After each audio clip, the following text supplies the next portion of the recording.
I'd like to talk a little bit about the war in the Persian Gulf. Big doings in the Persian Gulf. You know my favorite part of that war? It's the first war we ever had that was on every channel plus cable. And the war got good ratings too, didn't it? Got good ratings. Well, we like war. We like war. We're a warlike people. We like war because we're good at it. And you know why we're good at it? Because we get a lot of practice. This country's only 200 years old, and already we've had 10 major wars. We average a major war every 20 years in this country, so we're good at it.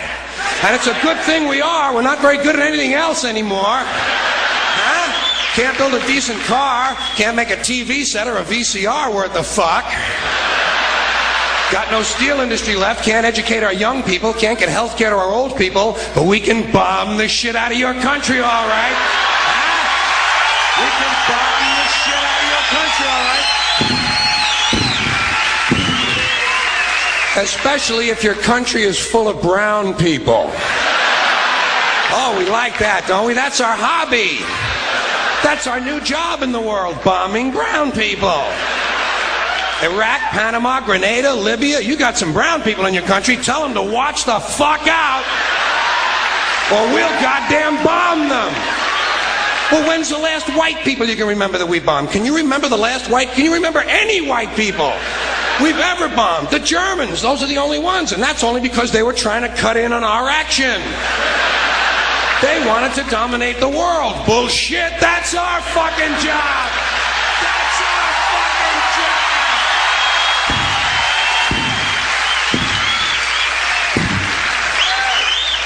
Now we only bomb brown people. Not because they're trying to cut in on our action, just because they're brown. Now, you probably noticed I don't feel about that war the way we were told we were supposed to feel about that war, the way we were ordered and instructed by the United States government to feel about that war. You see, I'll tell you, my mind doesn't work that way. I got this real moron thing I do. It's called thinking. And I'm not a very good American because I like to form my own opinions. I don't just roll over when I'm told to. Sad to say, most Americans just roll over on command. Not me. I have certain rules I live by. My first rule, I don't believe anything the government tells me. Nothing. Zero. Nope. And I don't take very seriously the media or the press in this country, who in the case of the Persian Gulf War were nothing more than unpaid employees of the Department of Defense, and who most of the time function as kind of an unofficial public relations agency for the United States government. So I don't listen to them, I don't really believe in my country, and I gotta tell you folks, I don't get all choked up about yellow ribbons and American flags.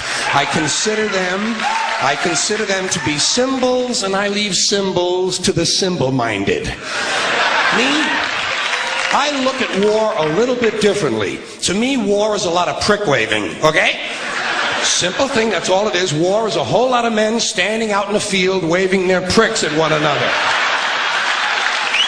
Men are insecure about the size of their dicks, and so they have to kill one another over the idea. That's what all that asshole jock bullshit is all about. That's what all that adolescent macho male posturing and strutting in bars and locker rooms is all about. It's called dick fear. Men are terrified that their pricks are inadequate, and so they have to compete with one another to feel better about themselves. And since war is the ultimate competition, basically men are killing each other in order to improve their self-esteem. You don't have to be a historian or a political scientist to see the bigger dick foreign policy theory at work. It sounds like this. What? They have bigger dicks? Bomb them! And of course the bombs and the rockets and the bullets are all shaped like dicks. It's a subconscious need to project the penis into other people's affairs. It's called fucking with people.